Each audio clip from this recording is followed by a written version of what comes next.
आणि एक गोष्ट माझ्या तरुणांना या ठिकाणी मी आवर्जून सांगेल, तरुण म्हणून ज्या वेळेला आपण समाजामध्ये वावरतो त्या वेळेला जात आणि धर्म यामध्ये पोलरायझेशन करण्याचं काम सातत्यानं अनेकांच्या माध्यमातून होत जातं।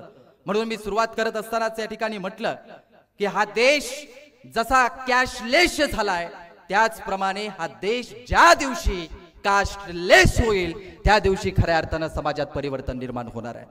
तो विचार आपण पुढे नेला पाहिजे आणि म्हणून प्रथमतः आणि अंतिमतः आम्ही भारतीय आहोत, डॉक्टर बाबासाहेब आंबेडकर आणि या सगळ्या महापुरुषांचा विचार आता पुढे घेऊन जाणं काळाची गरज आहे। आणि म्हणून तरुणांना संबोधित करत असताना मी एक युवाओं से हमेशा कहता हूं सर, ये मासूम दिलों की बजारती अजान को जिंदा रखना, ये मेरे भारत के लोगों इस वतन को जिंदा रखना। वो ढोंगी है, काफिर है, बहुत कुछ बतलाएंगे, अपनी राय है जुदा जुदा यही कहेंगे और समझाएंगे, आखिरी मंजिल मरकट है शमशान नहीं है याद रखना, उससे भी पहले मोहब्बत ही अपनी पहचान है याद रखना।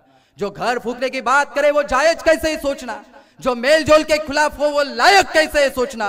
केसरिया हरा सफेद इन तीनों पे दिल बलिदान हो, और जब मजहब की बात हो तब लबों पे भारत का संविधान हो, लबों पे भारत का संविधान हो। हे राष्ट्र टिकावं आपल्याला वाटत असेल तर या देशाचं संविधान टिकलं पाहिजे। हे संविधान अबाधित राहिलं असं आपल्याला जर वाटत असेल तर या देशातील सुशिक्षित नागरिक म्हणून तुम्ही आम्ही युवकांनी एकसंघ राहणं ही काळाची गरज आहे।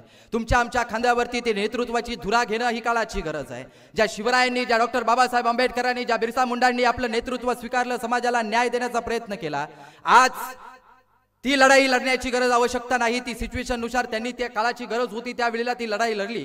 शिवाजी राजांच्या मावळ्यांनी ढाल आणि तलवार घेऊन तलवारीच्या टोकावरची त्या कालची लढाई होती, पण आजची लढाई ही ढाल आणि तलवारीच्या टोकावरची नाही, तर आजची लढाई ही पेणावरच्या टोकावरची आहे। ज्याला पेणावरच्या टोकावरची लढाई कळाली तो या देशातील उद्धार करता झाला। मला वाटतं हा विचार आपण काळानुरूप घेणं ही काळाची गरज आहे। आम्ही नेहमी महापुरुषांच्या विचारांचा जयघोष करत असतो, पण या माध्यमातून मी आवर्जून आपल्याला सांगेल, महापुरुषांची नावं अनेक रस्त्यांना आम्ही देऊही, परंतु ज्या दिवशी महापुरुषांनी सांगितलेल्या रस्त्यावरती जेव्हा आम्ही चालू ना त्या दिवशी समाजामध्ये परिवर्तन होणार आहे।